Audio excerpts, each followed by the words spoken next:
Rock has constantly looked into folk music for inspiration. From the early adaptations of black musical genres by rock and roll musicians in the late 40s, to the guitar chords and raspy voices of the counterculture of the 60s, and dating all the way back to the disputed origins of punk in the South American country of Peru. Rhythm and blues, country, jazz, and soul, all of them, among other genres, have become the foundation of what we know today as rock music. Elvis Presley was vastly inspired by the gospel music from black churches in Memphis, and if he was the king, Chuck Berry, a black musician, one of Elvis's biggest inspirations, was the father of rock and roll, and the one responsible for evolving rhythm and blues into the hip-shaking guitar-led genre that Elvis popularized. Just like Presley, the Beatles couldn't have been as successful as they were without traditional folk music genres. After all, Paul McCartney jokingly said to Musician magazine in 1985, quote, "We were the biggest plagiarists extraordinaire," unquote. But plagiarism aside, or simply creating their own music based on the music that has influenced them, rock artists have often fallen on traditional folk songs to either boost up their discography with their own creations or to cover them. And that's why we're here. On today's episode, a song that has been covered by several rock bands in different times with various degrees of success. A song that has a heavy metal version, a psychedelic rock cover, and a more conventional hard rock version that became an international hit by an Irish band. A song that actually inspired an anthem for Irish Americans fighting in the Civil War. In fact, it is originally an Irish traditional folk song that dates as far back as the 17th century.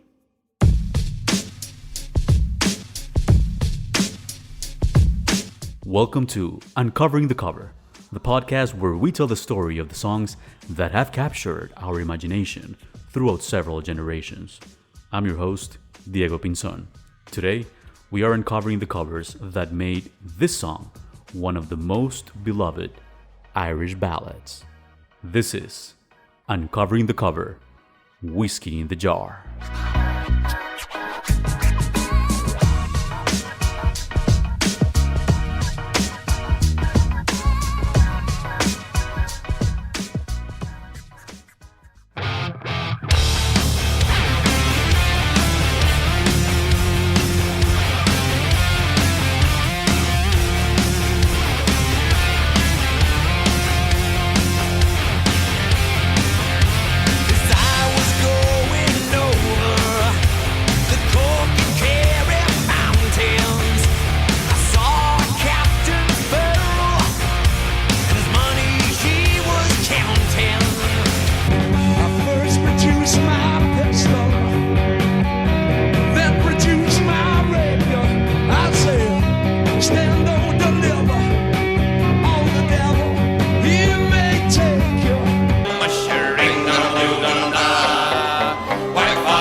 Before we begin, I want to ask you a huge favor.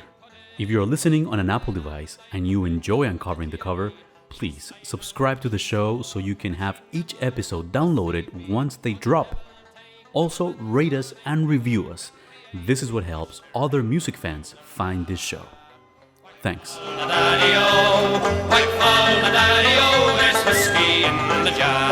I went unto my chamber all for to take a slumber. How is a song that's more than 3 centuries old still relevant today? That's the beauty of folktales, music, and storytelling. We'll try to go deep to how whiskey in the jar has been passed down generation after generation. Metallica made this song famous at the turn of the millennium, bringing together almost 350 years of history of whiskey in the jar in the making.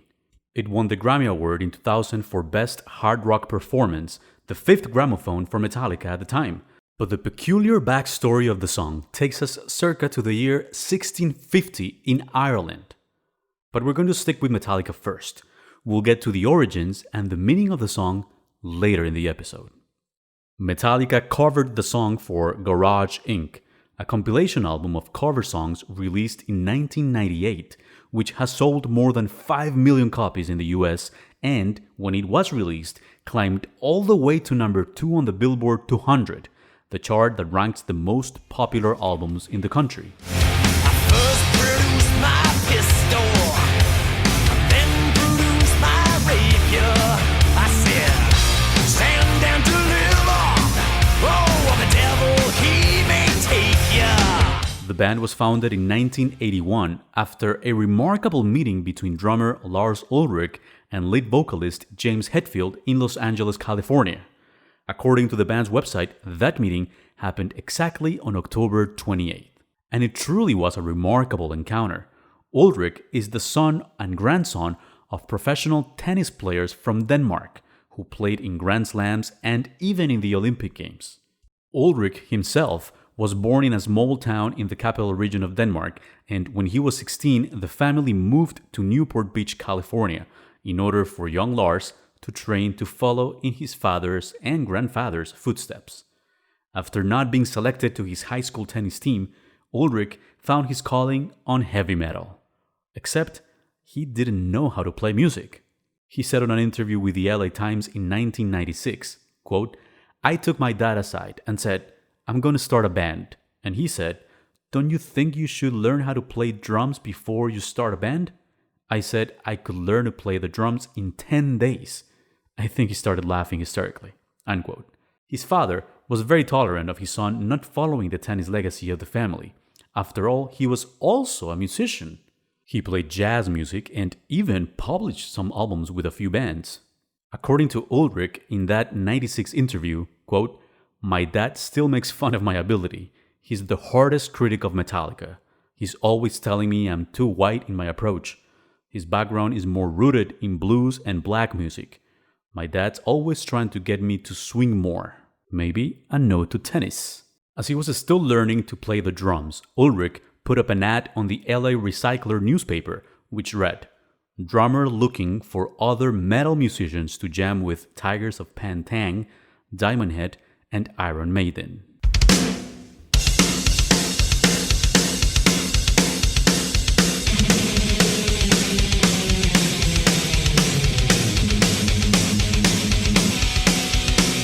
Hetfield, the son of an opera singer, responded to the ad immediately, and that's how Metallica was created. With Hetfield on vocals and rhythm guitar, his friend Ron McGovney on bass, and Dave Mustaine, now the frontman of fellow heavy metal band Megadeth, Metallica recorded a few unreleased demos in 1982 at McGovney's garage that contained several covers. One of them, the first one, significantly enough for this podcast, was called Whiskey Edition Tape, that included 2 songs, one from English band Savage and the other one from Northern Ireland's band Sweet Savage. That last song was Killing Time, which we're hearing in the background, and was also later recorded for Garage Inc. It's a survival, supply the pack. No more nights in this eternal hell. Destination is simple, we move out. Garage Inc. was Metallica's 8th album, and it's part of the most commercially successful era of the band in the 1990s. That included albums like Metallica, or The Black Album, Load, Reloaded, and S&M, the live album recorded with the San Francisco Symphony Orchestra. The Black Album, Load, and Reload were all #1 albums on Billboard, and together with S&M, Garage Inc. reached the #2 spot and was the 4th straight album surpassing more than 400,000 copies in just 1 week. The first single released from this album was Turn the Page, a cover from Detroit-based rock musician Bob Seger, which became the band's longest-running #1 single on the Billboard Hot Mainstream Rock Tracks chart, spending 11 weeks at the top. The video for the song featured renowned porn actress Ginger Lynn, where she plays a daytime stripper and nighttime prostitute who has to go everywhere with her young daughter. The video was banned by MTV because of nudity and a scene towards the end where she is sexually assaulted by a client.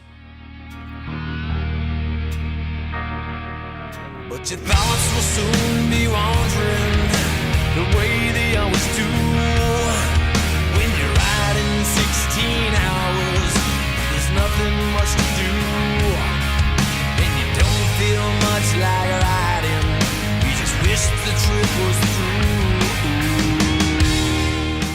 Whiskey in the Jar was the second single released from the album and reached number 1 on the Billboard mainstream rock tracks as well, a chart where Metallica is among the top 10 with the most number ones in history. And so many people believe Whiskey in the Jar is an original song by Metallica. As a personal side note, this is the song that as a 13-year-old got me hooked on Metallica, and they've become my favorite band ever since. And if you're one of those who thinks this is an original song by Metallica, there's no shame in that. After all, that's how the band started back in 1981, covering songs, and most of the time, when playing live back then, Metallica wouldn't even disclaim that they were playing the song from other artists. As we just noted, before they even recorded their first demo, Metallica would play cover versions of very obscure bands, usually from Europe. Listen to this exchange between Hetfield and Ulrich on the Howard Stern Show back in 2016. I think one of the most interesting things about your careers, I'm talking about early Metallica, before you had hits, like big known songs, you guys would do cover versions, right? Isn't that the way you get started as a band? You got to sort of cover a song. That's the first year in L.A., 81, 82. We were down in L.A.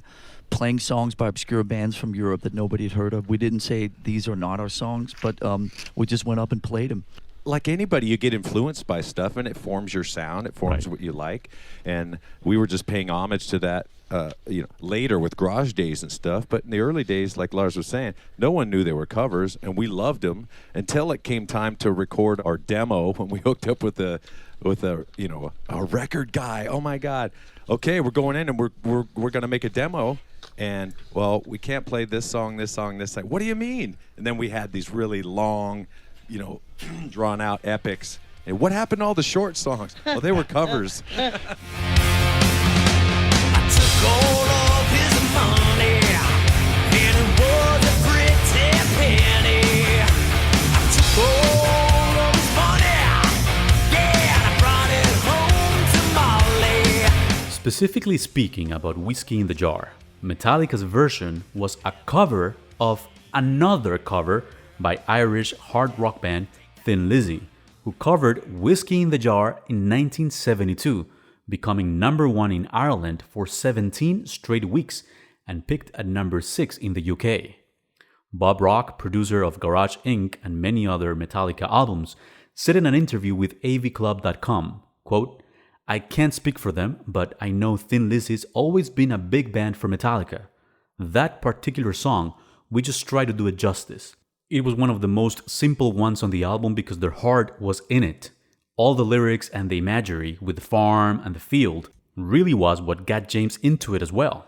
It was really a live performance of Metallica playing it, which you hear the enthusiasm and the excitement." As we mentioned in the past, the song earned Metallica a Grammy Award in 2000, and as you will hear next, it was a heavy metal rendition to the Thin Lizzy cover. Bob Rock explains again, quote, "We treated it like it was a Metallica song in a way. Sometimes when bands are covering other records, maybe they do it quickly because it's not theirs. We actually made sure that we took time to make sure everything was right, and it was a record everybody could be proud of. That's the difference. It probably shows in what comes across. We try to make a great record." Yeah, but you know she tricked me easy. My shouting, da-ma-do-da-ma-da. Whack for my daddy-o. Whack for my daddy-o. There's whiskey in the jar. Since Whiskey in the Jar is a folk traditional Irish song, there are so many different versions of the song that there isn't a definitive answer as to which are the original or the actual lyrics. But Thin Lizzy's version is considered to be the ultimate rock and roll version of the song, which is the one Metallica decided to cover. Thin Lizzy are an Irish hard rock band formed in 1969 and have recorded 12 studio albums, and their version of Whiskey in the Jar reached number 1 in Ireland and number 6 in the UK. But why did this version of a traditional folk song become so popular? Well, Thin Lizzy were the first ones to have the audacity to perform the song with electrical instruments rather than Irish pipes, fiddles, and flutes. Prior popular renditions of Whiskey in the Jar included the 1960s hit by Irish folk band The Dubliners.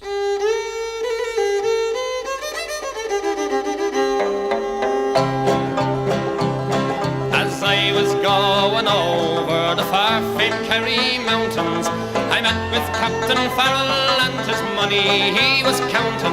I first produced me pistol and I then produced me rapier, saying The Dubliners version was probably the first modern and popular cover of the song that included these lyrics, the same that were used by Thin Lizzy and later by Metallica.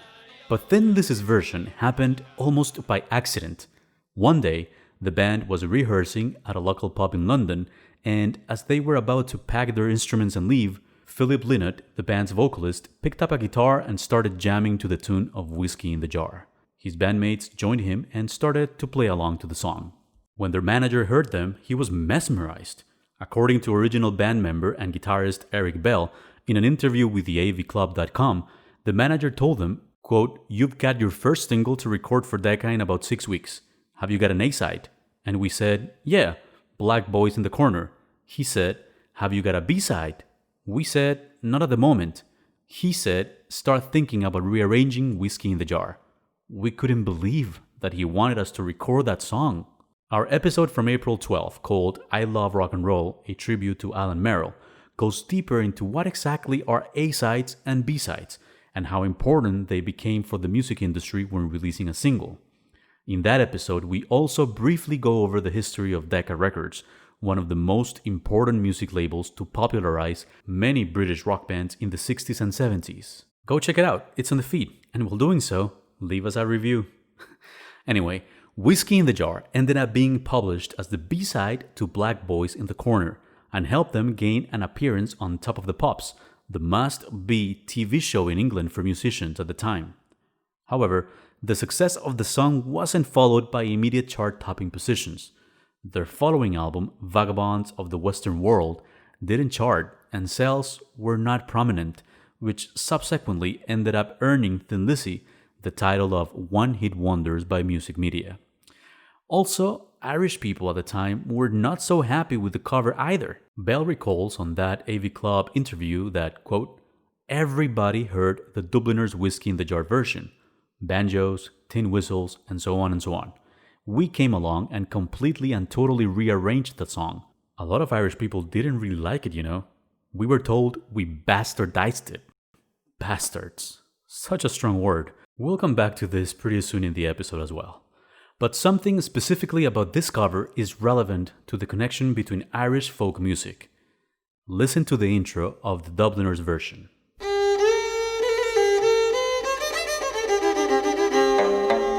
And now check out the guitar solo that gives way to the Thin Lizzy version.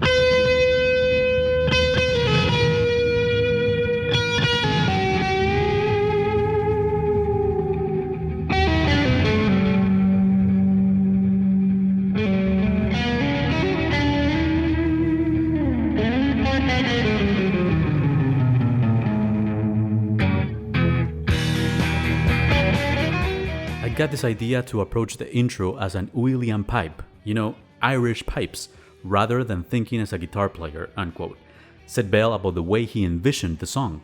Despite arranging it to hard rock, the band wanted to keep it as Irish as possible, and it's safe to say they succeeded.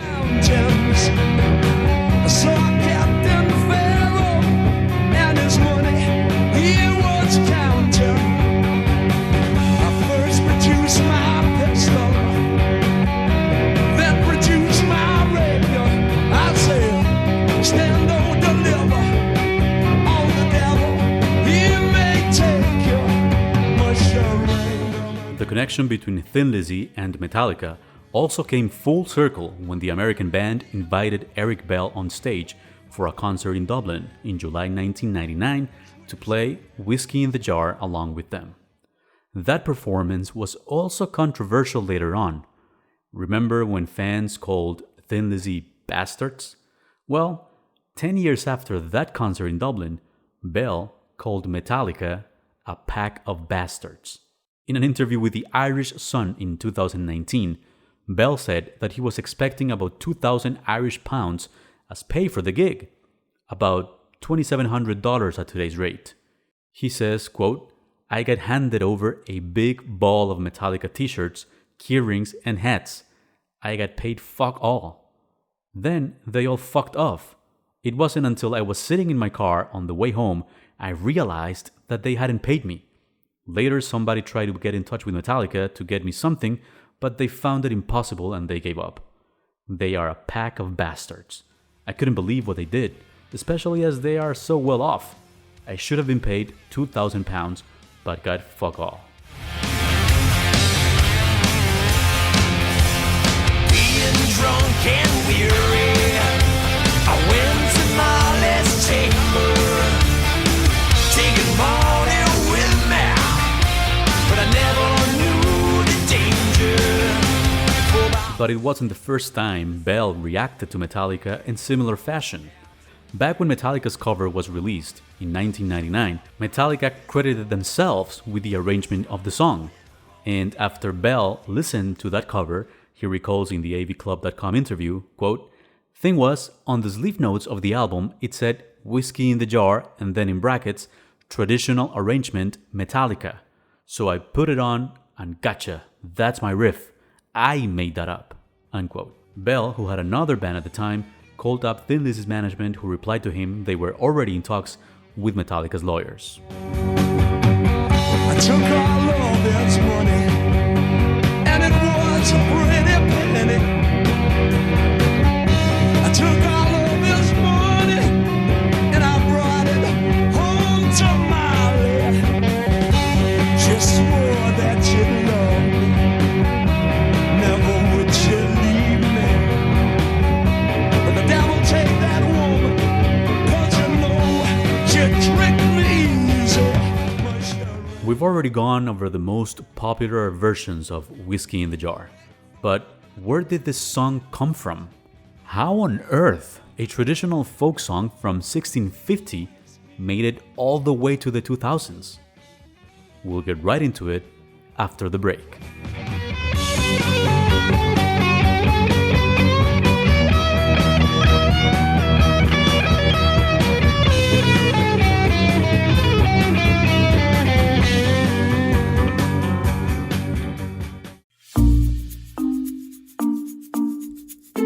Welcome back. Before the break, we were talking about the three covers that made Whiskey in the Jar the song we all know today.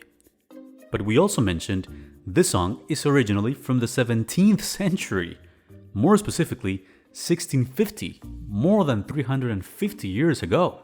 The lyrics of the song tell the story of a highwayman, which is the same thing as a robber or a thief, who usually rode a horse and stole money from travelers, and in the case of the song, steals from a military official whose name in the story is Captain or Colonel Farrell. He then brings the money to a woman who apparently is his lover, and she betrays him. The lady's name is often Molly, but all other previous versions of the song have also used Jenny or Jeannie. After the betrayal and the being drunk, probably from whiskey, the narrator shows up at Molly's chambers, and to his astonishment, Captain Farrell comes in and our hero shoots him down. Some of the versions of the song often have the narrator killing the woman who betrayed him. After all is said and done, the narrator ends up in jail without the money and without Molly. The song makes references to Cork and Kerry Mountains, two regions of Ireland, and there are other versions that also include other cities. And have you ever wondered, what is it that they say at the chorus?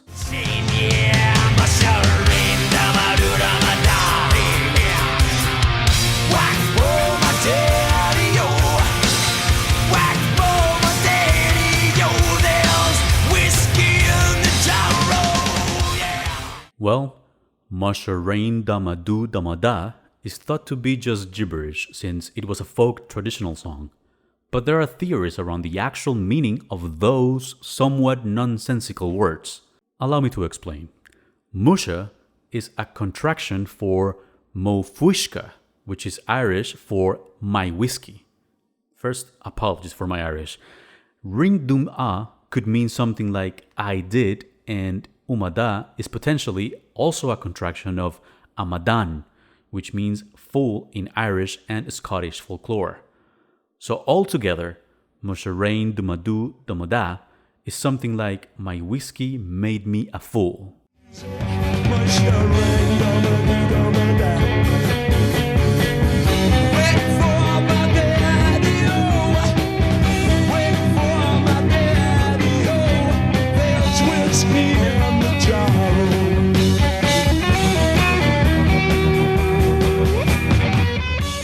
But now let's get to the fascinating backstory of more than 300 years of whiskey in the jar.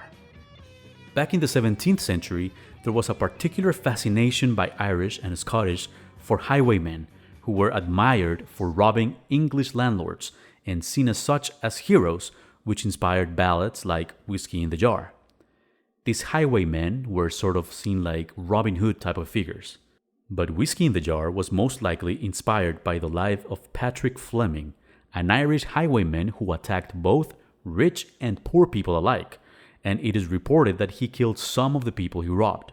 After fleeing from Dublin and the Midlands, he eventually settled in the region of Munster, where the cities of Cork and Kerry are located.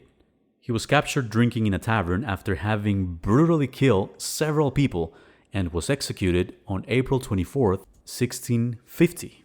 According to the book Hidden Dublin by Irish author Frank Hopkins, the first time we hear of Fleming's endeavors in a song was in the ballad called The Downfall of the Whigs in 1684, and later in 1810 the poem The Ballad of Patrick Fleming gave life to his legend. Although it has proven very difficult to find those versions of those ballads, historians have said that the resemblance between those poems and Whiskey in the Jar are evident. Counted out his money, and it made a pretty penny. I put it in me pocket, and I took it home to Jenny. She sighed and she swore that she never would deceive me. But the devil take the women, for they never can be easy. Another historian, Alan Lomax, explains in his book, The Folk Songs of North America, that John Gay's 1728 The Beggar's Opera was inspired by local Irish chants of Whiskey in the Jar. It's a satirical opera in 3 acts, which has been called the most popular play of the 18th century and was making fun of Italian operas which had become popular in London at the time. And the synopsis of the play can be traced to Whiskey in the Jar in a way, especially since back then it was only a folktale. Peachum, the protagonist, has a daughter called Polly, who has secretly married a highwayman.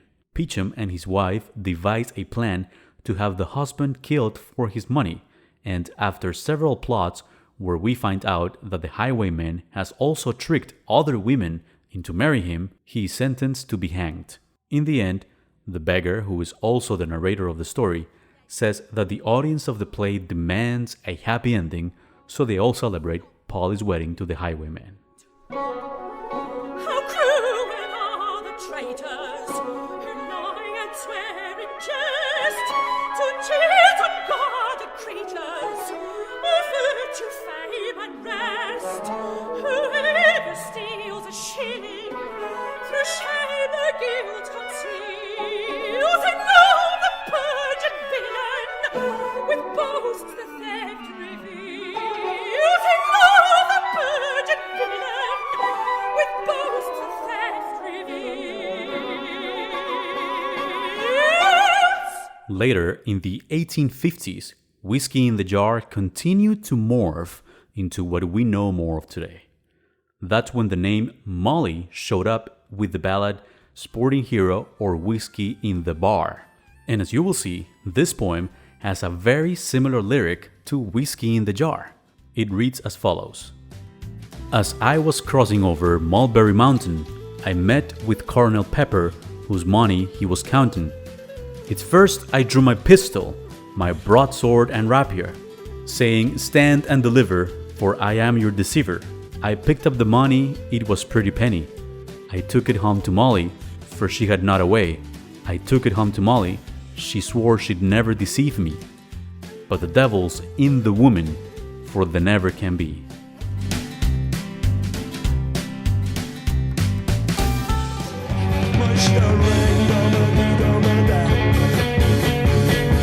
Wait for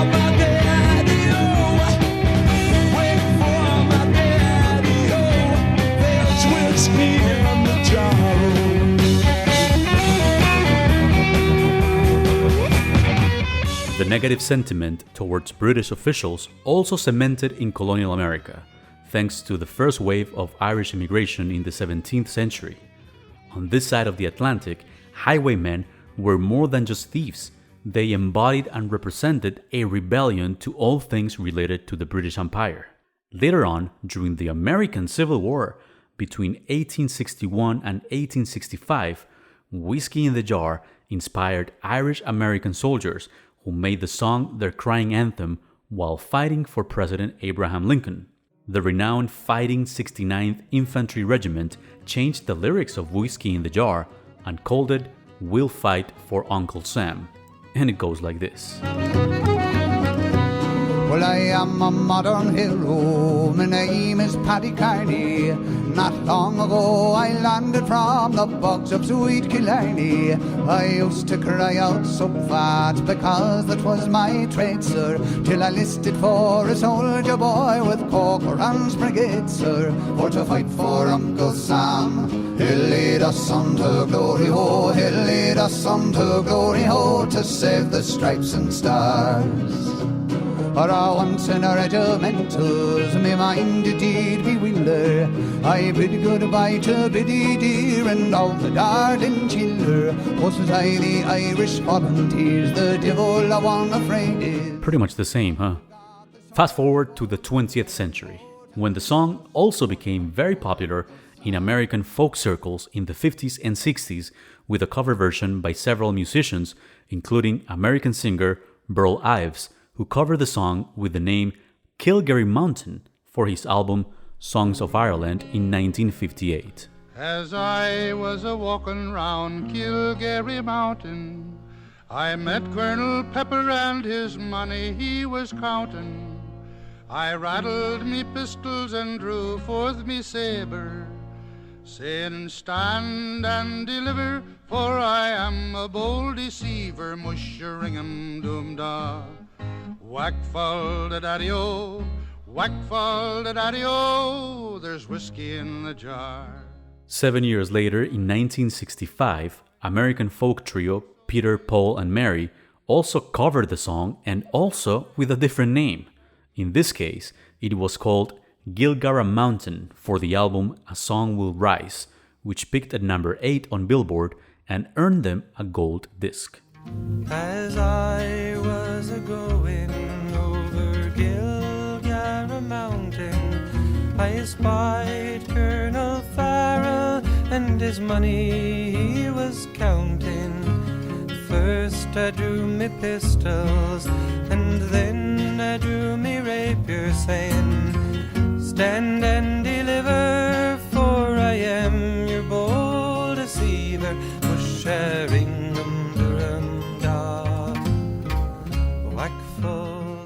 Then came Thin Lizzy and, of course, Metallica. But Whiskey in the Jar didn't fade away with those covers. Despite not being a version of Whiskey in the Jar, in 2003, the American alternative rock band Kings of Leon had their debut album, and their second single was the song Molly's Chamber, a title taken, of course, from the first verse of Whiskey in the Jar. Free, that's all that she could bleed, that's why she'll never stay. A wife, but naked in the night and looking for some play. Just another girl that wants to rule the world at any time or place. And when she gets into your head, you know she's there to stay. Even though it has a grim and somewhat violent origin, Whiskey in the Jar has been passed on throughout generations of Irish, who have made it into a communal celebratory anthem. From poems back in the 17th century all the way to the end of the 20th century with Metallica, Whiskey in the Jar has become one of the most intriguing cultural traditional phenomena coming out of the Republic of Ireland. And perhaps as a note to the song, Metallica even have their own whiskey brand called Blackened, which came out in August 2018. And this month, on May 18th, 2020, the band released the first ever limited edition whiskey and double disc vinyl box set to celebrate the 100th batch of their whiskey.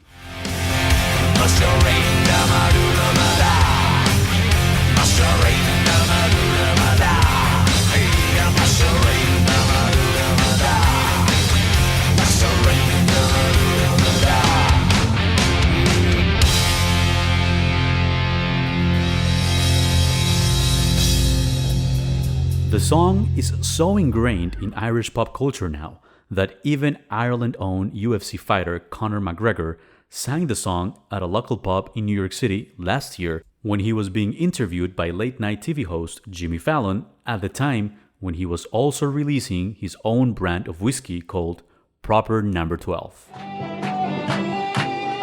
it with us. Let me get some whiskey and stick. Couple whiskey and stitches. As I was going over the Cork and Kerry mountains, I saw Captain Fellow and his money he was counting. I first produced my pistol, I then produced my claymore. And we're closing with this quote from journalist Annie Zaleski, who did a full article on the history of whiskey in the jar for avclub.com back in 2015, from where, as you've seen, we also gathered some information for this episode. She closes her story saying, quote, "Whiskey in the jar's long-standing value to the Irish culture remains immeasurable. It represents what makes the country and its artistic output influential and meaningful in any rendition." As I was walking over Kildare Mountain, met Colonel Pepper and his money he was counting. Fired off my pistols and I rattled my saber, saying stand and deliver, for I am a bold deceiver. Moshe ring-em, do-em-da. Whack fall the daddy-o, whack fall the daddy-o, there's whiskey in the jar. You're listening to the cover version of psychedelic rock band Grateful Dead, who never performed the song in public, but this version was a recording of a rehearsal in 1993, where frontman Jerry Garcia presented the song to his bandmates. 1 year after Garcia's death in 1996, a version of the song was included in the album Shady Grove, which Garcia had recorded with American folk musician David Grisman. Fall the daddy-o, whack fall the daddy-o, there's whiskey in the jar.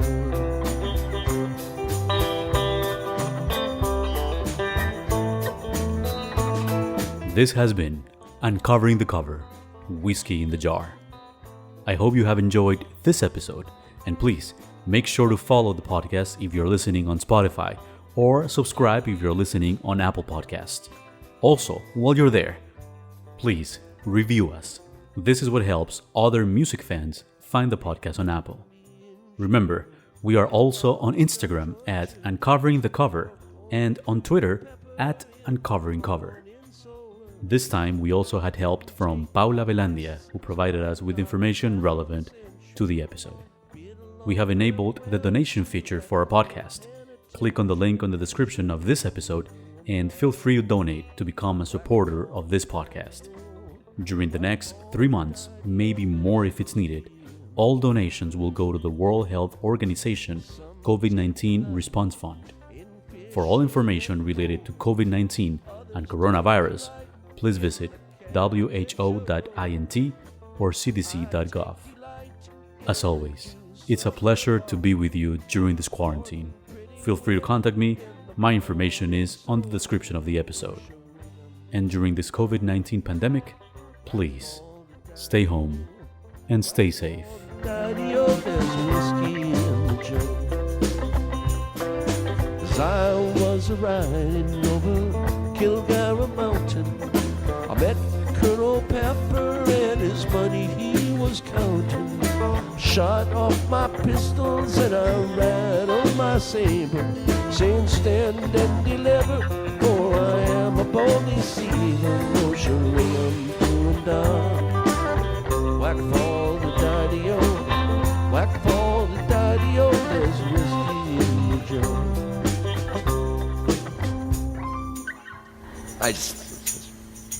Yeah.